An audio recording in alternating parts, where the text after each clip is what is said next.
this today's talk. I propose to complete my talk by 11 o'clock since today is Martyrs' Day, and at 11, customary we observe a minute's silence to pay tributes to our martyrs. And then after that, let's have about half an hour of discussion. So is that fine, Saharan sir? Yes, yes. So that's what I propose to do. And at the outset, I wish to express my sincere thanks to Dr. Saharanji and Dr. Vaibhavji for giving me this opportunity to share with you all some information related to genetics of rust resistance in wheat.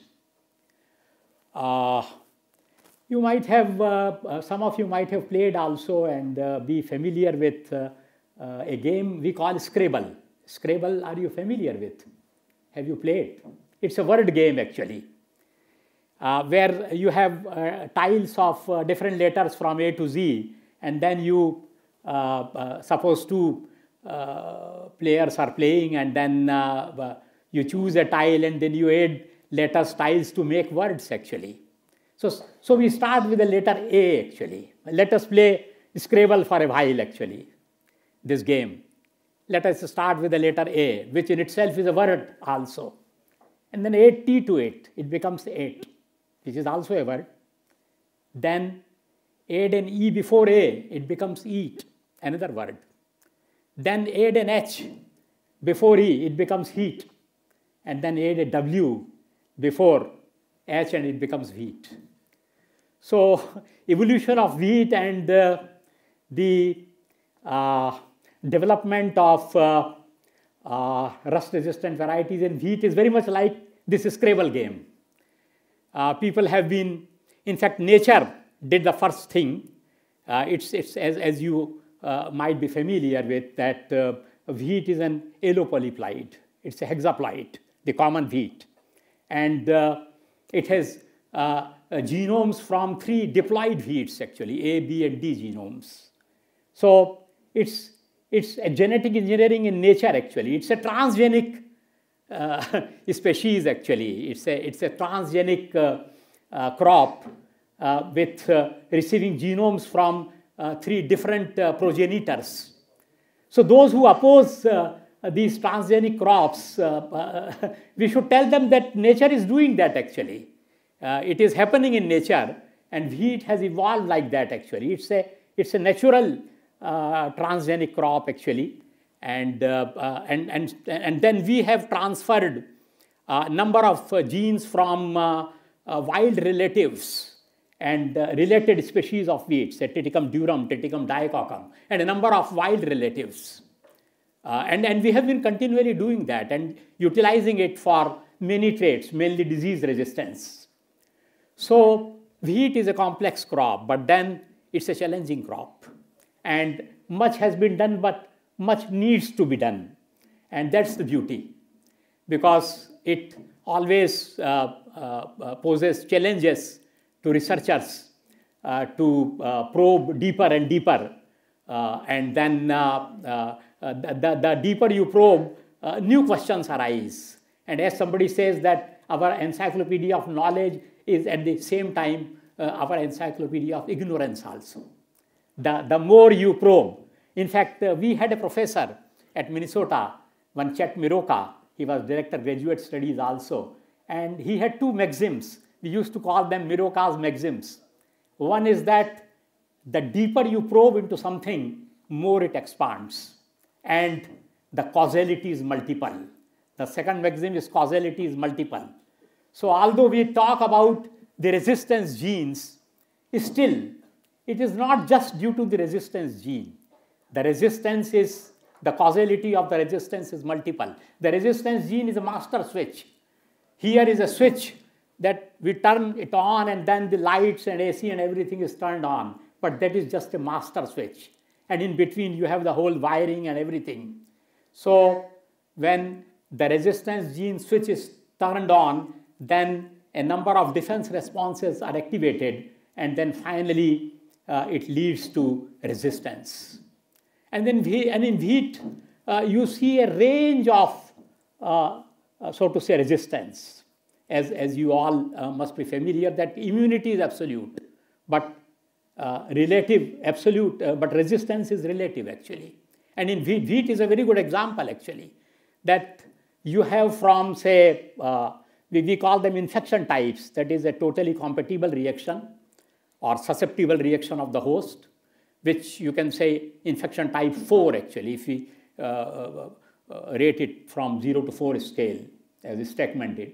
So 4 is completely susceptible, and then 0 is immunity, but in between you have FLAC 1, 2, 3, all these infection types. And like that, the disease severity also. You have 100S, that is 100% severity of susceptible type of response, host response, and then you have 0 or freedom from disease, no visible sign of infection, no visible symptoms. And in between you have everything, say trace resistant type and moderately resistant and moderately susceptible and susceptible. And while if your susceptible control is 100S, that is 100% severity and susceptible type of response, then to a geneticist, 60S is also resistance. 60% severity and susceptible type of response is also a resistance. But to a breeder and to a pathologist, this resistance is not adequate. This resistance is insufficient. And they will say, no, it's not resistance. If you show them that this line or this plant is showing 60S response, they will say, no, it is susceptible. It is not resistant. It is of no use to us. It is a useless resistance, even if you call it resistance. So there are different perspectives of resistance. And I would like to share some of the basic information, then some of the major latest breakthroughs, and then some of the future lines of work that should be pursued. So with that, I'll try to finish by around 11 o'clock, and then we observe a minute's silence, and then after that about half an hour of discussion. So we start on our journey. Next slide, please. Do I have here? Okay. No.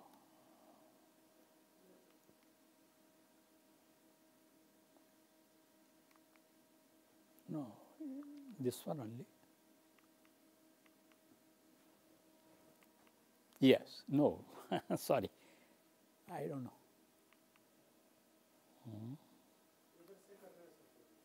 Acha.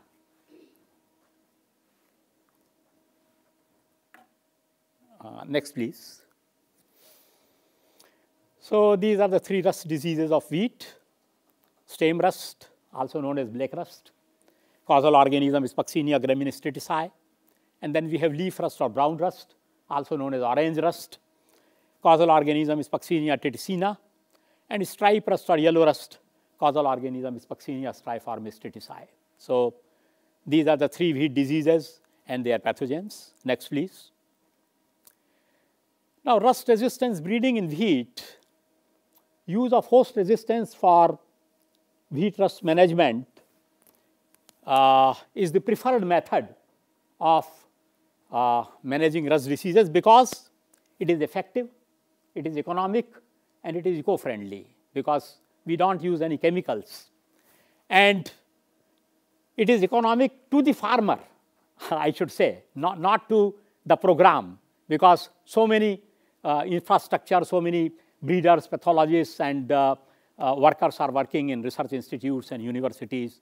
So there is a lot of investment, but it is economic for the farmer. He has to just grow resistant variety, and then he doesn't have to worry. And then it is effective, as long as it is a continuous process. As Steckman put it, a tug of war kind of is going on. It is a tug of war between nature and man, actually. While nature is putting more and more virulence into its pathogens, man is continuously putting more and more resistance into its crops. So that continues, that goes on. Next, please. It started all with 1905 with Biffen's demonstration of the Mendelian inheritance of stripe rust resistance in wheat. As you know that Mendel's laws were kind of rediscovered in 1900, and then shortly after that, Biffen showed that stripe rust resistance in wheat was inherited in a Mendelian fashion. And since then, studies have conducted worldwide on the genetics of rust resistance in wheat. Many insights have been gained into the structural and functional aspects of the genetic architecture of rust resistance in wheat. A total of 60 SR, SR stands for stem rust resistance genes, 79 LR, LR means leaf rust resistance genes, and 82 YR, YR means yellow rust resistance genes have been designated. That is, they have been named actually. But then, in addition, many temporarily designated and undesignated resistance genes and QTLs have been indicated in many studies actually. And they are being used also by breeders. They have not been formally named because the keeper of our genes, the curator of our genes, Dr. McIntosh from Australia, he is very, so to say, particular. He is a very strict curator. He is a very strict gene keeper, and that is good. And that's why our wheat gene catalog is very clean, very neat and clean gene catalog. In contrast to some other catalogs, for example, oat crown rust genes, Puccinia coronata, the causal organism of oat crown rust. It's a mess actually, because at Minnesota, we had one Kurt Leonard who used to work on oat crown rust. And he used to share his agony with us. He said that there is a lot of mess actually because our curator or our gene keeper was a very lenient person. Whoever said based on limited data that it is a new gene, he used to accept it. And so, and later when somebody followed it up, it was found that it is the same old gene actually. When he conducted allelic tests, it turned out to be the same old gene. So it has become a lot of mess, and he said, I'm now trying to clean it. So thanks to Bob McIntosh, that the wheat gene catalog is very neat and clean. Next, please. These are the chromosomal locations of, I think you might be having, I sent my write-up, so have you circulated it? So you need not worry because there is a lot of information on this slide. But the most important thing that I want to point out, there are these 1A, 2A, these are A genome, 7 chromosomes, and then 1B, 2B up to 7B, B genome, and then 1D to 7D. And as you can see that the rust resistance genes are fairly well distributed. That is very interesting actually. And that is an advantage to the breeder from the viewpoint of combining resistance with other desired agronomic traits. In contrast, the rust resistance genes in maize and flax, they are clustered actually. They are located on only a few chromosomes. So this is a very happy situation. Next, please. The same thing as I was just pointing out, genes for rust resistance in wheat are fairly well distributed with regard to their chromosomal location. This scattered pattern of resistance loci in wheat, in contrast to the clustered loci for rust resistance in corn and flax, for instance, offers the breeder more advantage in terms of combining resistance with other desirable agronomic traits.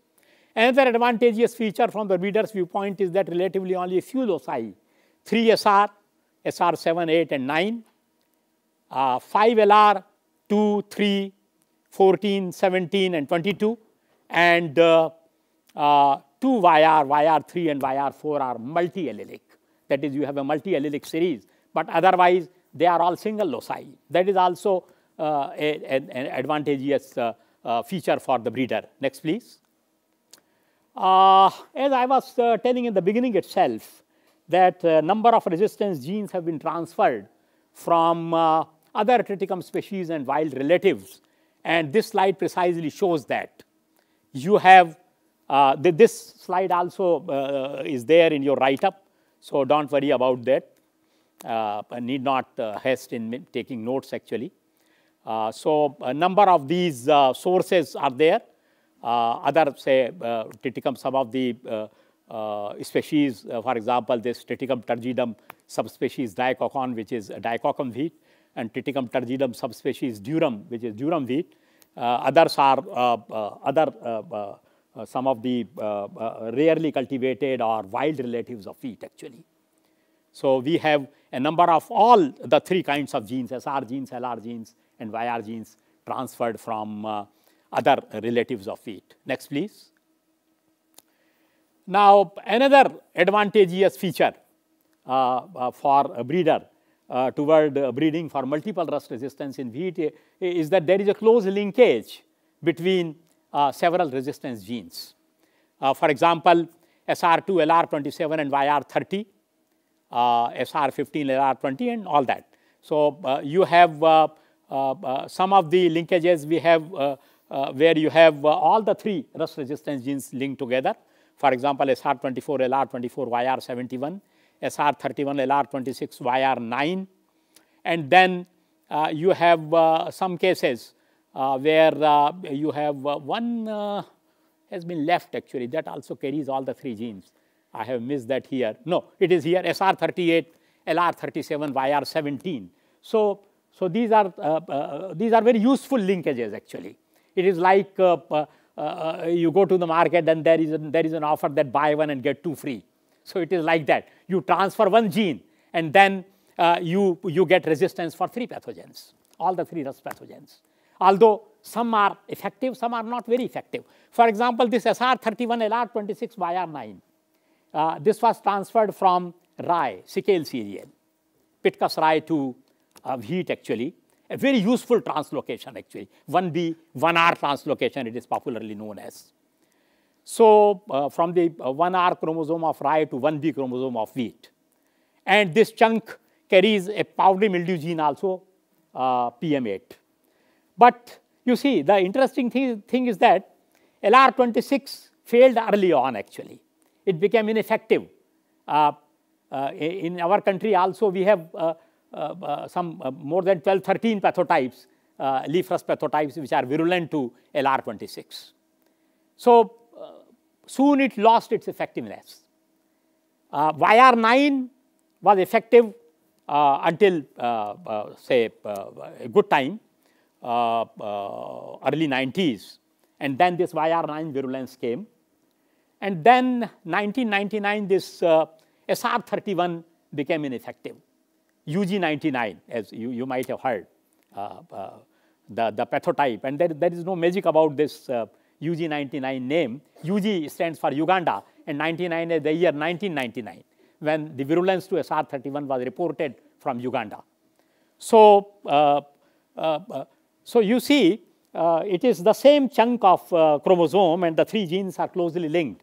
But the life in terms of effective resistance that it imparted varies actually. And but anyway, you have some resistances which are still very useful. For example, LR24 resistance, still it is effective in India actually. Although SR24, we have now virulent pathotypes. Our friend Dr. Bhardwaj reported first virulence for SR24 from Nilgiris, which was named as 40-1. But LR24 is still effective actually.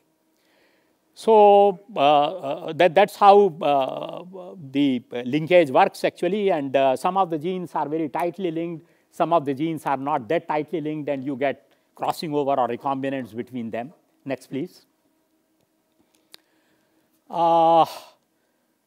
Most of the genes except SR2, SR12, and SR17 among the SR genes, LR14B, LR30, LR37, and LR48 among leaf rust resistance genes, and YR2 is a lone stripe rust resistance gene which show recessive inheritance.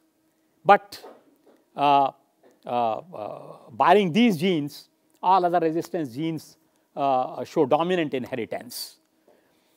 In independent studies, the gene LR42 was reported as dominant or recessive. There are such contrasting reports also.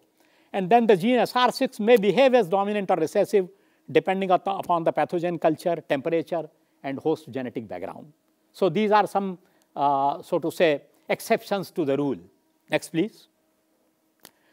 Now, how the resistance is expressed, that is also a very complex phenomenon.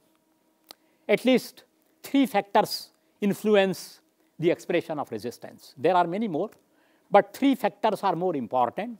One is temperature.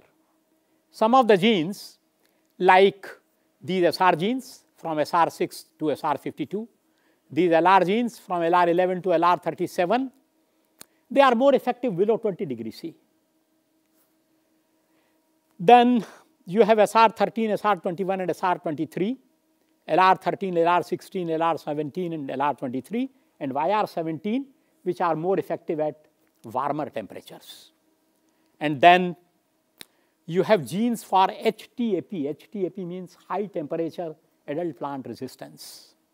Like these all are YR genes actually, because these are the genes for stripe rust or yellow rust resistance. YR36, YR39, YR59, and YR79. Actually, in USA, some of the soft white winter heats, they showed this kind of resistance, and there was one Dr. Line working at Washington State University, and he was the one who came out with this concept of high temperature adult plant resistance, Rowley line. And these are the genes which show that kind of resistance, which is effective only at warmer temperatures, and plant is susceptible at cooler temperatures and is susceptible in seedlings. It is expressed in adult plants only. That's why it is known as high temperature adult plant resistance. Next, please. Now, host growth stage, as I was just mentioning, that most of the designated rust resistance genes can be detected in seedlings and remain effective throughout the plant life. They remain effective throughout the growth of the crop. And that's why they are known as seedling genes or all stage resistance genes or overall resistance genes, because they are effective throughout the plant life. And you can detect them in seedlings. But in contrast, there are a number of resistance genes which are expressed in post-seedling stages only, and that's why they are described as adult plant resistance genes or APR genes. These are the examples of APR genes among SR, LR, and YR genes. Some APR genes can be detected in seedlings by manipulating the temperatures, like LR13, YR33, and YR59 can be detected in seedling tests at elevated temperatures, whereas LR37 can be recognized in seedlings at low temperatures, 17 degrees Celsius. SR25, now this is an exception to the rule. SR25, SR36, and SR37, these resistance genes lose their effectiveness to some extent in adult plants, particularly near maturity, because earlier I said that these genes remain effective throughout the plant life, but then there are exceptions. So these 3 genes are an exception to that. Next, please. Now, another factor that influences the expression of resistance is interactions among the resistance genes. And some of these interactions are additive, are of additive or synergistic or complementary nature, and some are of a suppressor nature. For example, of course, epistasis is the normally observed interaction. When 2 resistance genes are present together, generally what you observe is epistasis. Epistasis means the gene which is imparting higher level of resistance, that gene will be expressed. For example, we have LR34 and LR19 in a variety, in a wheat variety. LR34 gives you, under heavy disease pressure, it may give you some 30 MSS, 40 MSS reaction.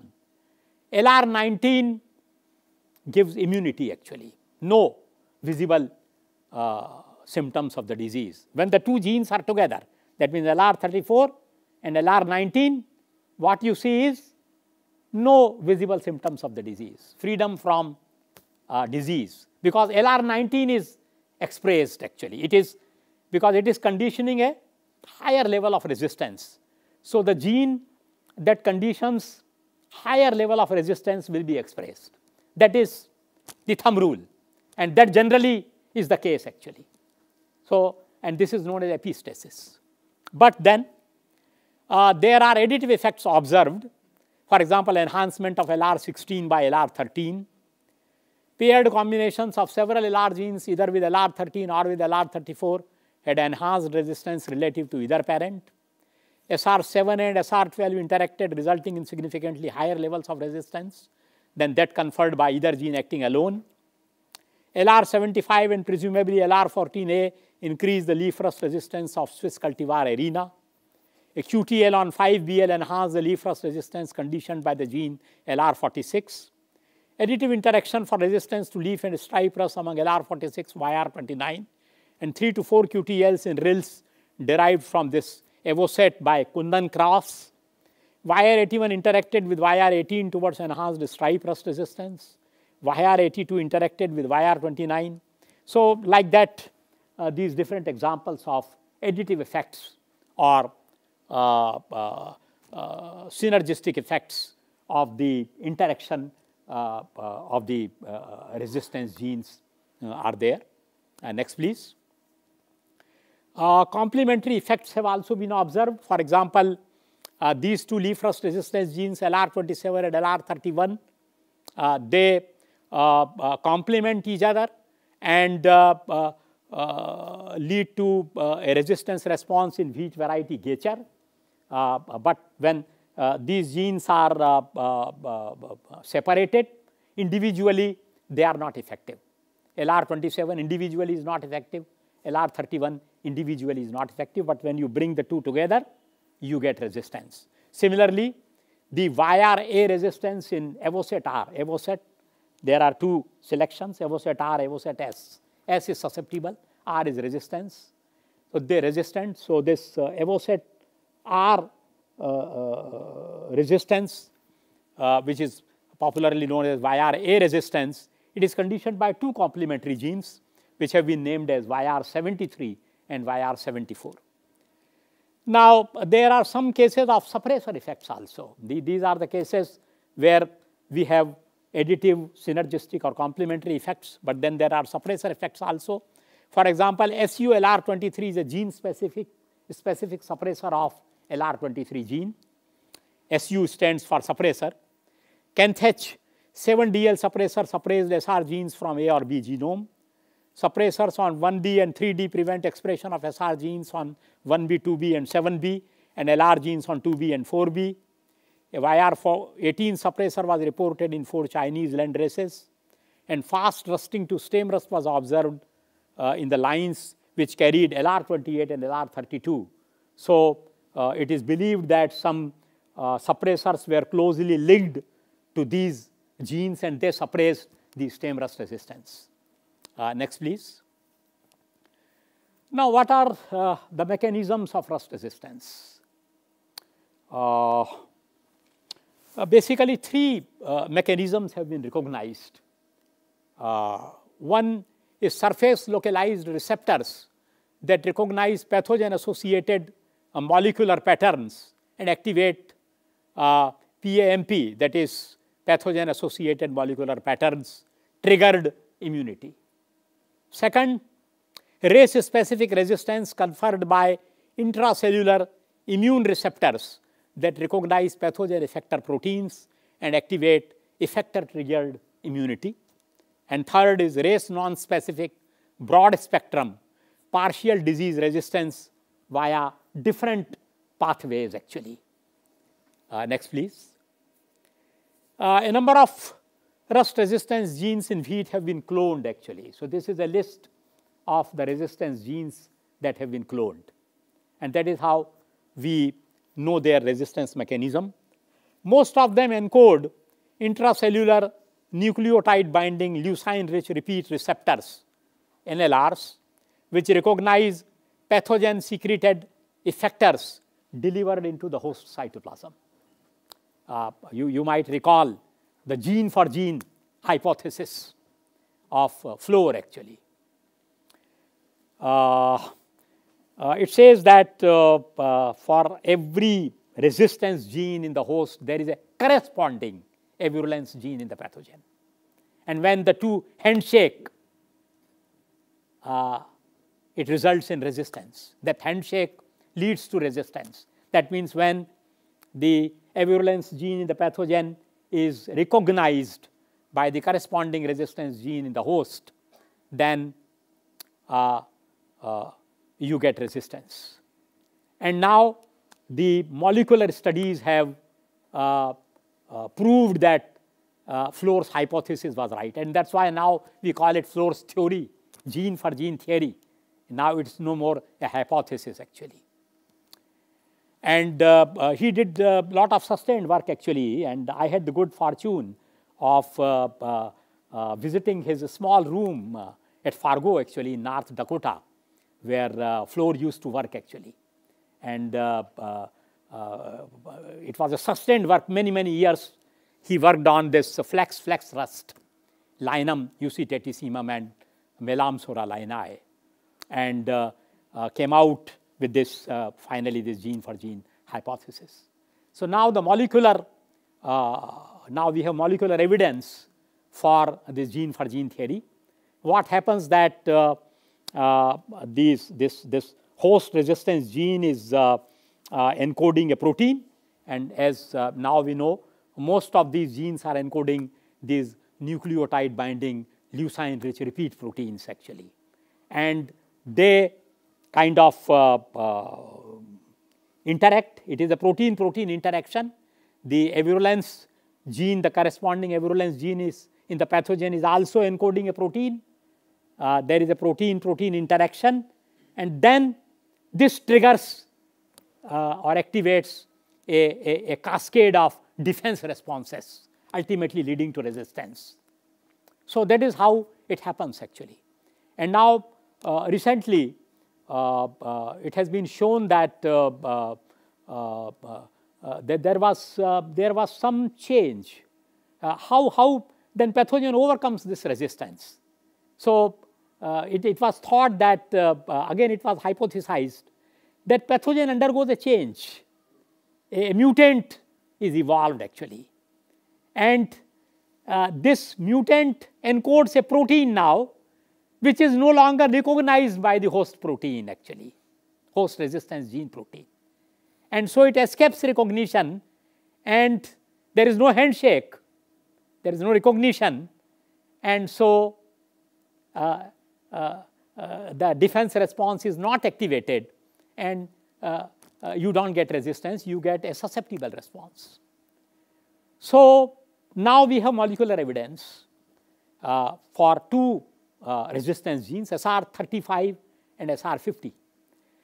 It has been shown that the avirulence SR35, AVR SR35 and avirulence SR50 resistance gene, they encode a protein with some change actually, a change of 1 or 2 amino acids, and then that change leads to the failure of recognition by the corresponding resistance gene SR35 or SR50, and so the pathogen overcomes that resistance, and that resistance is not functional against the new or the mutated form of the pathogen, and that is how new forms of pathogen evolve in nature, and that's why there is nothing like permanent resistance.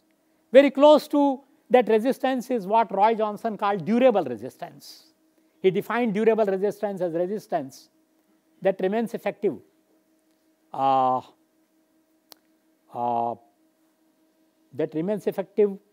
over a long time, over a large area, and in an environment that is conducive or favorable for disease development.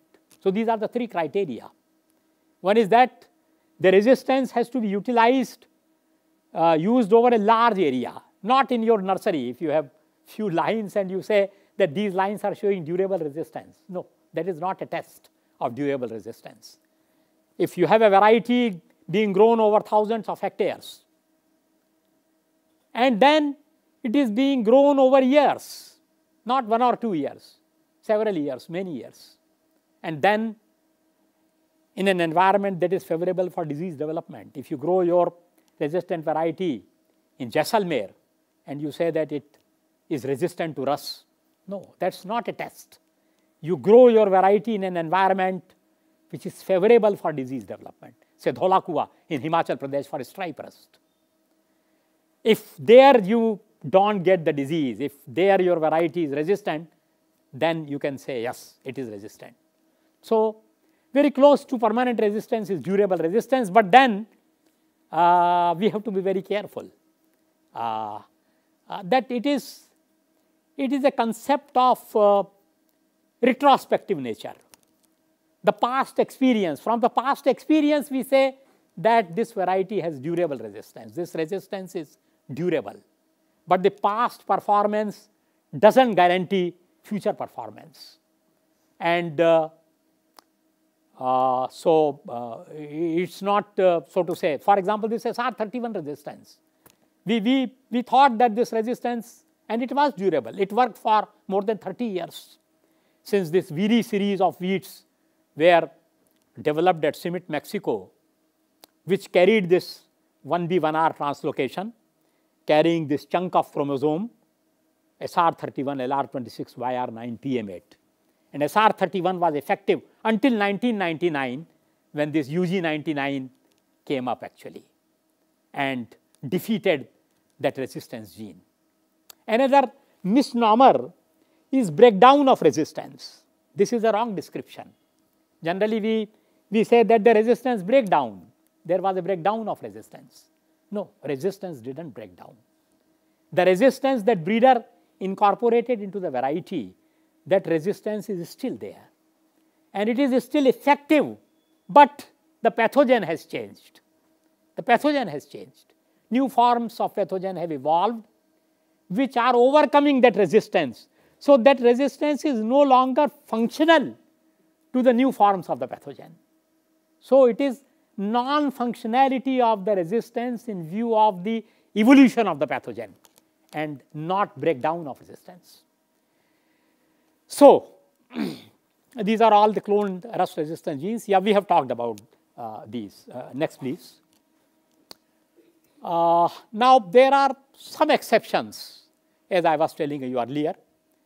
YR15 encodes a protein composed of putative kinase and pseudokinase domains in tandem, and that's why it is named as WTK1, wheat tandem kinase 1. Then SR60 encodes a protein with 2 putative kinase domains, and that's why it has been named WTK2. Similar structures were discovered in many plant taxa, which suggests that they belong to the same protein, TKP family, tandem kinase protein, and presence of kinase pseudokinase structure in both plant TKPs and the animal genus kinases. That is also a class of the immune genes in animal kingdom, and that indicates commonality in the molecular evolution of immune responses across the two kingdoms, plant kingdom and animal kingdom. That is very interesting. And YR36 encodes a protein that has a combination of serine 309 kinase and steroidogenic acute regulatory protein related lipid transfer, a tongue twister. That's why they made an acronym START for it. So START domains, and hence named wheat kinase START1, WKS1 protein. And now we know the mechanism of resistance, how this results in resistance, actually how it conditions resistance. This protein phosphorylates PSBO, one of the subunits of the 3 extrinsic proteins, PSBO, PSBP, and PSBQ of the photosystem 2.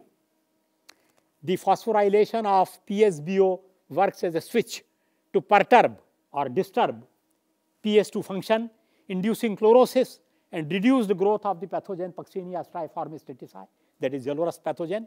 Further, WKS1 phosphorylates a thylakoid-associated ascorbate peroxidase protein, leading to accumulation of reactive oxygen species and eventually cell death, restricting pathogen growth and sporulation. Because as you might have heard, you might be familiar with the phenomenon known as hypersensitive response. Hypersensitive response or programmed cell death. So that is how the resistance works in most of the cases in case of wheat rust pathogens, that the host sacrifices few of its cells to ward off the pathogen, because it's an obligate parasite. It has to grow through the living cells. So it sacrifices its cells. Like commandos are there in the army. They move forward actually, and they sacrifice themselves so that the soldiers, the arms, those who follow commandos, they can do their job actually. They make a headway actually. So that is how the plant is, the host is doing. It is sacrificing its few cells. It can be from, say, 1, 2, or 3 cells to many cells, depending upon, again, the kind of resistance gene involved. And that's why you get, as I said, right from immunity to the complete susceptibility. So that is what is happening here. There is an accumulation of this reactive oxygen species which leads to cell death. And when the cells die, the pathogen's growth is restricted. Next, please. Now, this is a very interesting case actually. It is different from the resistance mechanisms that we are observing in case of other resistance genes.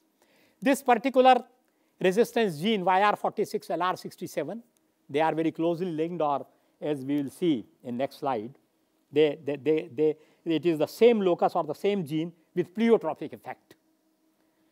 More than one function being affected, and that is more than one pathogen here, resistance to more than one pathogen. So changes in 2 critical amino acids in the resistant allele of YR46 LR67 result in encoding a protein that has lost hexose transport function and could therefore disturb the balance of sugars between the extracellular and intracellular spaces of the leaf. This may reduce the availability of nutrients inside the host cell, hence the effectiveness of this gene against multiple biotrophic fungi. Alternatively, altering apoplastic sugar concentration may induce activation of defense responses. Very interesting case actually. And how it is unique and different, that here there is a change in the resistance gene, not a change in the pathogen. In other cases, what is happening?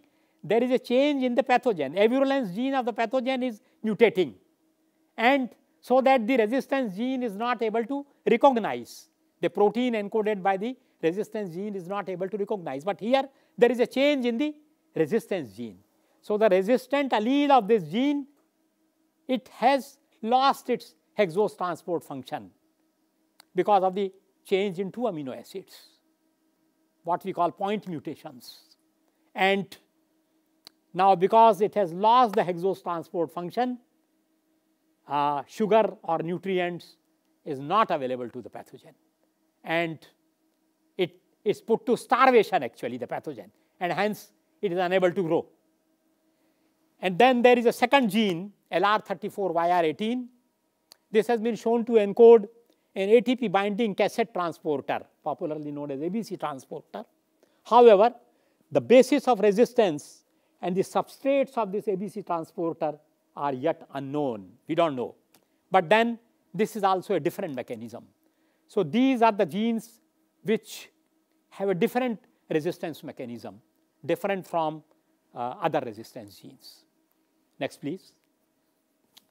As I was just telling you, the pleiotropic effect, and that's why these genes or loci have been named PAPR genes, pleiotropic adult plant resistance genes. So these are adult plant resistance genes, that is, they are expressed in adult plants, not expressed in seedlings, and they have a pleiotropic effect. For example, this LR34 locus is very interesting. LR34 is a gene conditioning resistance to leaf rust. YR18 conditioning resistance to stripe rust. SR57 conditioning resistance to stem rust. PM38, conditioning resistance to powdery mildew pathogen. SB1, conditioning resistance to spot blotch pathogen, that is Bipolaris sorokiniana. BDV1, that is conditioning tolerance to barley yellow dwarf virus. And then there is a phenotypic marker, LTN, means leaf tip necrosis. That has also been named as LTN1, because you have LTN1, LTN2, LTN3. That means all these three pleiotropic adult plant resistance genes are also linked with leaf tip necrosis, that there is a drying of the leaf tip. There is a systematic drying. It starts from one side of the leaf, flag leaf and flag -1, and then it progresses, and then there is an extent or degree of leaf tip necrosis also. Right from the tip to it covers almost 1/3 of the leaf actually. But then no correlation has been found between this degree of leaf tip necrosis and the level of resistance. First, people thought that more leaf tip necrosis, you should see more resistance, but no such correlation has been observed.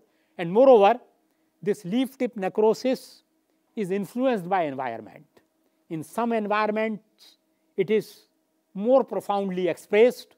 In others, it is not that well expressed. And 7DS is the chromosome location. It is located on the short arm of the chromosome 7D. Then you have LR46, YR29, SR58, PM39, and LTN2, again linked to leaf tip necrosis, located on the long arm of the chromosome 1B. And then you have LR67, YR46, SR55, PM46, LTN3, located on the long arm of chromosome 4D. So these are the PAPR genes, and now again you buy one and get 1, 2, or 3, or even more free. So that is again to the advantage of the breeder from the viewpoint of breeding for multiple disease resistance. So very useful genes.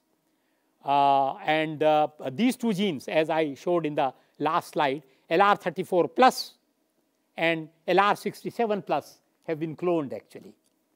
And we know the resistance, precise resistance mechanism of this LR67 plus, encoding the resistant allele of this gene, encoding a protein that has lost its hexose transport function. So that we have already seen. LR34, we know what it encodes, but we don't know its substrates or the basis of resistance, the exact resistance mechanism. LR46 has not been cloned yet, LR46 plus. And that's why still there is some element of doubt that whether is it really a PAPR gene, or whether these 4 or 5 genes are very closely linked, because the gene has not been cloned. The other two have been cloned, and the mutants have shown loss of function, that is loss of resistance to all the diseases actually. They have mutated the locus, the mutants showed lot of loss of function in respect of resistance to, and that's why you say that it is the same gene or it is the same locus, but then having pleiotropic effect. But then LR46, we still, there is some element of doubt that is it really a PAPR gene, or these all are closely linked genes. Oh, excuse me, I should check time. High time, acha. Okay, next please. Now there is a lot of talk about this resistance gene. Saharan Saab has come at the right time. He is one of the pioneers who has worked with this gene actually, LR34. So he is here at the right time. So this is a very interesting gene and very useful gene also, and has been used worldwide actually. And we have a very interesting story actually. A cross was made by Beckman in Brazil back in 1924 between two land races from Uruguay. Polisu was the name of one land race, the other's name I am forgetting because the South American names are very complicated. And then he developed 3 lines, Sorpresa, Frondosa, and Frontiera. And then he crossed Frontiera with Mentana, an Australian wheat variety, and developed Frontana, developed a variety in 1943, which was named Frontana. Front from Frontiera and Ana from Mentana. So Frontana. And Frontana has this LR34 gene. It is the kind of one of the widely used sources of LR34 resistance worldwide. And Frontana has remained resistant to leaf rust and to stripe rust also, because this stripe rust resistance is also closely linked since 1943. So this is an example of durable resistance. And this gene has been utilized and present in large number of our germ plasma also, Indian germ plasma also, because we have used CIMMYT germ plasma, and it is very frequently occurring in CIMMYT germ plasma. Frontana, and then there is another derivative FKN, that is Frontana Kenia 58 Nuthech, another derivative derived from Frontana. Frontana cross to Kenia 58, then a top cross with Nuthech, so FKN. And that is not a released variety, but a genetic stock which has been very frequently used. And that's why we have this gene very common. Recently, during my studies, also I found that this gene is very common. And LR67 is also very common. LR46 is not that common. So as I showed you that this is leaf tip necrosis. As you can see, one side of this leaf blade, it starts from the tip and then it progresses down actually. And then it starts from one side of the leaf blade and then it starts showing the other side also. And then there are different degrees of or extents of leaf tip necrosis, right from the tip of the leaf to almost 1/3 of the leaf. And this leaf tip necrosis is a phenotypic marker. That's why it is used as a phenotypic marker for the presence of these PAPR genes, LR34 plus, LR46 plus, LR67 plus. So, and then now you see the level of resistance. This is Thatcher, a North American wheat variety. And in Thatcher background, we have these near isogenic lines of leaf rust resistance genes. A very sustained work conducted by Peter Dick and Don Szymborski in Canada. Dick and Szymborski. Dick was a geneticist and Szymborski was a pathologist.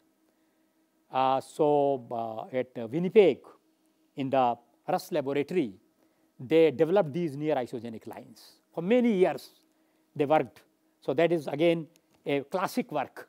And they developed all these near isogenic lines of leaf rust resistance genes in Thatcher background. So Thatcher, in Thatcher background, you have these this LR34, and you see that there is hardly any disease actually. That's how these are the magnified views. And then this is Thatcher without LR34, and you have it is plastered with leaf rust actually. And very interesting, you have 2 near isogenic lines in the background of a Mexican cultivar known as Jupateco 73. And that's why they have been named as Jupateco 73R. That means the one which carries LR34, and Jupateco 73S, that means which doesn't carry LR34. And the interesting thing is that we had a severe leaf rust epidemic in Mexico in 1976. And when the CIMMYT researchers went around and had a close look at the fields, and Jupateco 73 was the ruling variety at that time. And when they had a close look at the fields, what they observed that there were plants which were showing less disease in the same field. And those plants were showing this leaf tip necrosis also. So they harvested those plants separately, and then they discovered that those plants which were showing less disease relatively were carrying this LR34 and the associated leaf tip necrosis, and they named it as Hupateko 73R. And the others which did not show leaf tip necrosis, didn't carry LR34, its counterpart was named as Hupateko 73S. So they became kind of near isogenic lines for this gene, Hupateko 73R and Hupateko 73S. Next, please. And this is very interesting. This is a very interesting slide. In recent years, what they observed, they transferred LR34 gene in other cereals actually. And they observed that it is imparting resistance actually to the native pathogens of those crops. Very interesting. So transgenic expression of LR34 in other cereal species. In durum wheat, it showed seedling resistance. I want to emphasize again, seedling resistance, because in bred wheat, it is expressed in adult plants actually. But here in durum, it is expressing in seedlings actually. Seedling resistance to wheat, leaf rust, stripe rust, and powdery mildew pathogens. Then in barley, seedling resistance again to barley, leaf rust, and powdery mildew pathogens. In rice, partial resistance to rice blast pathogen. In maize, resistance to corn rust and northern corn leaf blight. And in sorghum, resistance to anthracnose and rust pathogens. Very interesting. So that means this gene is functioning across taxa. And that's a very good news actually, that you can utilize this gene for imparting resistance in resistance to other diseases in other crops actually. Very interesting. Next, please. Now, although these genes are imparting resistance to multiple pathogens, but then there are some limitations. We were very much excited when it was discovered that these are pleiotropic genes and they impart resistance to multiple pathogens. But then there are two serious limitations. One is that although they are widely effective, the level of resistance imparted by them on their own under heavy disease pressure is not adequate and needs to be complemented by other resistance genes. As I told in the beginning itself, that under heavy disease pressure, 30 MSS, 40 MSS, or even it can go up to 60 MSS. So that resistance is not acceptable to breeder and pathologist. Geneticist will call it as resistance, because to him, anything less than 100S is resistance. That is a geneticist's perspective of resistance. But breeder said that this resistance is useless for me. It is not adequate. It is not enough. So it needs to be complemented by other resistance genes. And second is that their expression is significantly influenced by the environmental conditions. For example, the expression of these PAPR genes was observed to be more effective under relatively cooler climatic conditions in India. A good work was done by Sandeep Kumar of NPPGR with so many. I think you are also one of the co-authors there. So they observed that this was more effective under cooler environments. So these are the limitations. And then in addition to environment, it is influenced by the genetic background of the host also, these genes actually. Because we observed that these genes, right from say trace susceptibility to 80S, with these genes we are observing actually such a wide range of resistance, or you call susceptibility. So it is affected by environment as well as the host genetic background also. So these are the two serious limitations. And that's why what CIMMYT recommends or advocates, that we should have these genes as a basic resistance, as a background resistance. And then we continually incorporate other resistance genes to have near immunity. What they call that 4 to 5 such genes, although we did not observe any significant additive effects. Although, because we used different genetic backgrounds, so we cannot say it with 100% confidence unless we transfer these genes into a common background and then we evaluate. So we observe 1 minute of silence and then we'll go ahead. You may kindly stand up at your place.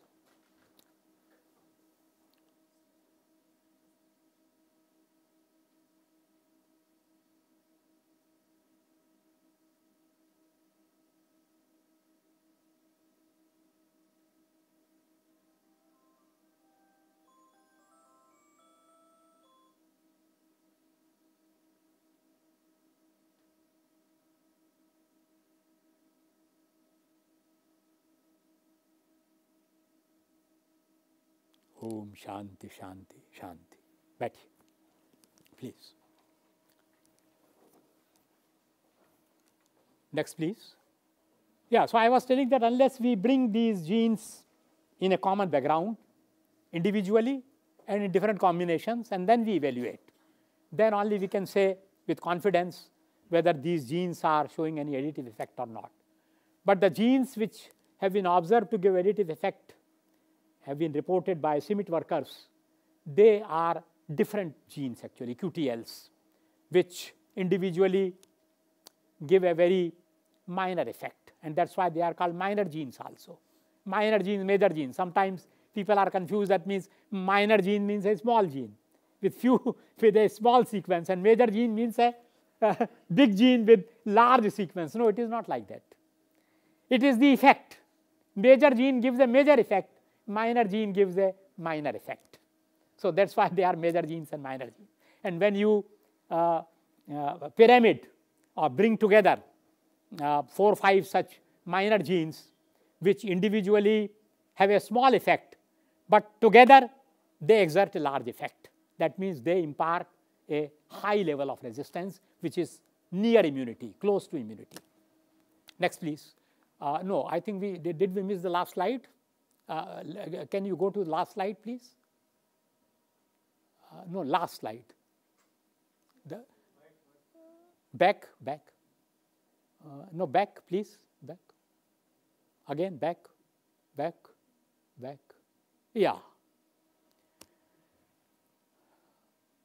Rust-resistant varieties developed worldwide with desired agronomic traits. So these are the kind of success stories.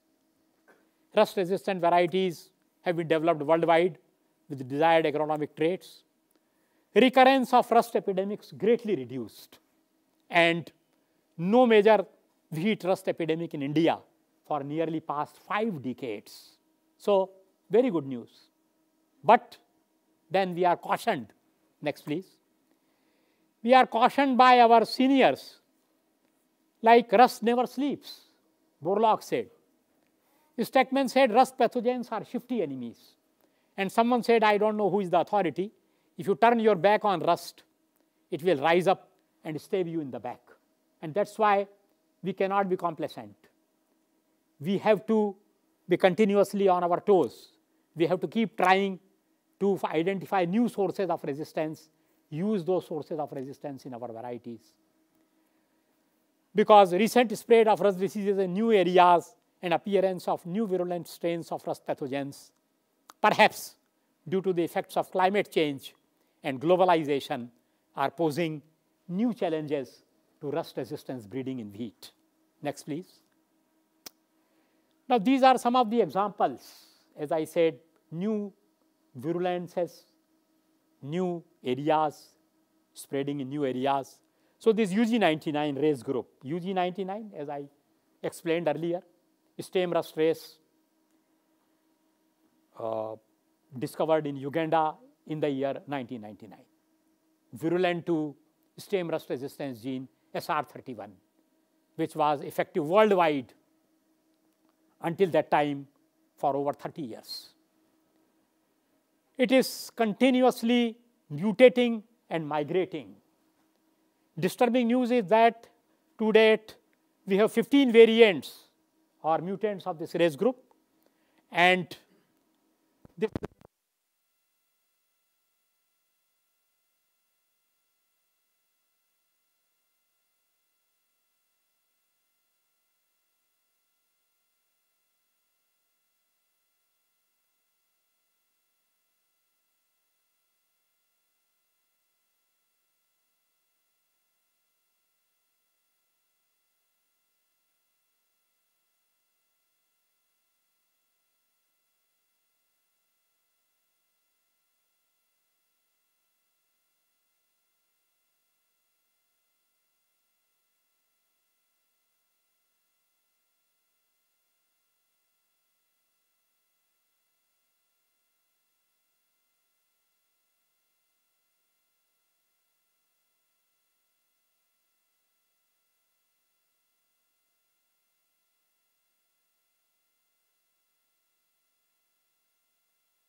resistance genes are present together in a variety or in a line. Now LR19 conditions near immunity resistance, that is freedom from disease. You don't see any visible infection. We call it 0 or F, no visible symptoms. And LR34, under heavy disease pressure, it conditions a resistance which, say 30 MSS, 40 MSS, or even 60 MSS. But when the two genes are present together in a line, what you will see is near immunity or freedom from the disease. That means LR19 is being expressed, not LR34. That means when the two resistance genes are present together, the resistance gene conditioning a higher level of resistance, imparting a higher level of resistance, will be expressed over the other gene. That is, this gene LR19 is epistatic over LR34 in this case. Any others? Sir, what is the significance of using the term complementary interaction instead of simply using interaction among genes? Yeah, that's a good question. Complementary interactions, actually, we are not using deliberately, actually. We have not been using deliberately. Additive and synergistic interactions we have been using deliberately. Complementary was discovered, actually. It was discovered. For example, Geicher resistance to leaf rust. Geicher resistance to leaf rust, Ravi Singh and McIntosh, back in 1984. They showed that this resistance, Geicher resistance, was conditioned by two complementary genes, LR27 and LR31, which individually are not effective.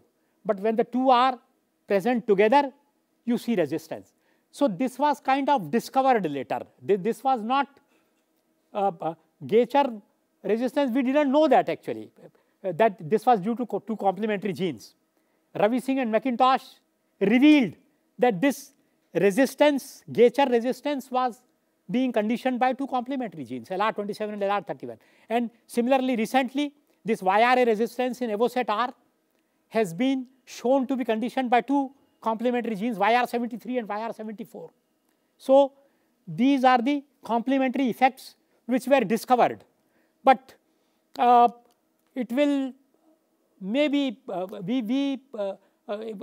rather than bringing them together, it will be better to use a source which has two genes together already. For example, Geicher in case of leaf rust resistance and Evocet R, YRA resistance in Evocet R. So that you have, although when you cross, there may be a recombination, but then you can select for resistant plants. So it would be better to utilize a source that carries both the complementary genes rather than trying to bring the two complementary genes together. So we are not bringing them together deliberately, but we rather discovered later. It was a post-mortem. It was a post-mortem of the basis of resistance in these varieties. Next, please. Thank you, sir, for wonderful lecture. Thank you. I have few observations. In the beginning of the slides, you said like seedling resistance or adult seedling resistance. No, adult seedling nahi. Adult, that is all stage resistance. Seedling resistance is also known as ASR, all stage resistance. So in that, in one case like SR25, SR36 and SR37, they are contrast to what the hypothesis. So what will be the probable reason for that? Like with the advancement of the... That is an observation, but sorry, my friend, we don't know the mechanism. We don't know the mechanism how they lose their effectiveness to some extent. They don't become totally susceptible near maturity, but yes, the level of resistance that they impart as seedlings, there is some loss, there is some reduction in that level of resistance. But I'm sorry, we don't know, at least I don't know the basis of this loss of resistance. And the other thing, like in pleiotropic adult plant resistance, there are 3 to 4 different categories like LR34, YR18, SR57, PM38, and FB1. These are the genes located on the 7D short arm of the wheat chromosome. So you are telling about pleiotropic effect. Pleiotropic effect, yes, because it is the same locus. Earlier it was believed that these are all closely linked genes. That's why they were designated as LR34, YR18, SR57, because we believed that these were different genes. Later, when this gene was cloned, actually, this gene has already been cloned. And then they observed loss of function in deletion mutants. In deletion mutants, that you deleted this locus in the mutants, and now there is loss of function with regard to imparting resistance to all these pathogens. The deletion mutant is showing loss of function in terms of losing resistance to all these pathogens, confirming thereby that this is the same locus. Similar is the case with LR67, but with LR46. That's why I cautioned that with LR46 we are not absolutely confident, because this gene has not yet been cloned. So although it is believed to be a pleiotropic locus, we have to keep our fingers crossed until this gene is cloned and it is conclusively demonstrated to be a pleiotropic loss by loss of function in the deletion mutants. Next, please. और बताइए आप. The next, like for the expression of resistance, environmental factors also play important role. So here we quoted the example of YR36. So in that, like if the temperature is more than 20 degrees, then it will be expressed more. So can we say these are like the temperature sensitive? Temperature sensitive or thermosensitive genes. Yes, there are a number of thermosensitive genes. So in that case, like due to climate change, we know that environmental conditions is also going to change. So what is the utility of these kind of genes? Because like the temperature will never sustain particular state like 20 degrees, so it's going to be changed. This is more like a basic information, but then you have some practical applications also. For example, I showed that slide that these PAPR genes, and you included LR68 also there, 4 genes you studied. And they observed that these were more effective under cooler environmental conditions. So that is a practical application also, that you deploy these genes under cooler environmental conditions. So there is some, so to say, practical application aspect of this basic information also.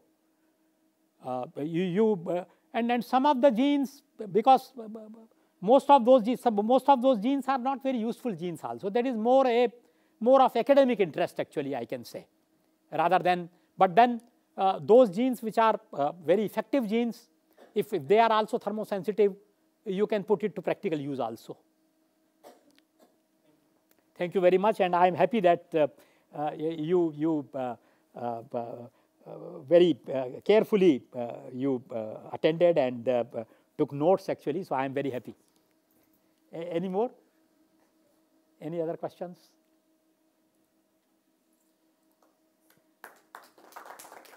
Thank you very much, and I once again take this opportunity to express my sincere thanks to Vaibhav ji and Saharan ji for giving me this opportunity to share. It is a vast field, actually, and as I gave this Scrabble example to you, game of Scrabble, this wheat and the genetics of rust resistance in wheat is like an ocean, actually, and we are still, as Newton said, that vast ocean of knowledge is before me, and I am just choosing some pebbles on the shore, actually. So we are all just choosing the pebbles on the shore, and our encyclopedia of knowledge is at the same time, the other side of the coin is that it is the encyclopedia of ignorance also. And then never forget our Chet Miroka's 2 maxims, that the deeper you probe into a field, the more it expands, and then the causality is multiple. So with these words again, I thank you all, and I wish you all the best. And maybe if some of you choose the field of research, you follow the research career, you adopt the research career, then follow these 2 maxims. Keep those in the back of your mind. Thank you very much. Sir, thank you very much. Thank you very much, Saharan ji. Thank you Excellent very much. lecture Thank you by very a much. pathologist, genetist, breeder, Thank you very much. who can clear all the doubts. Thank you very much, Vaibhav ji. Sir, Sumar. Right. Thank you very much, and thanks, madam, for projecting my slides. Thank you, sir. Thank you very much. Thank you very much. हाँ चलिए हाँ हाँ जरूर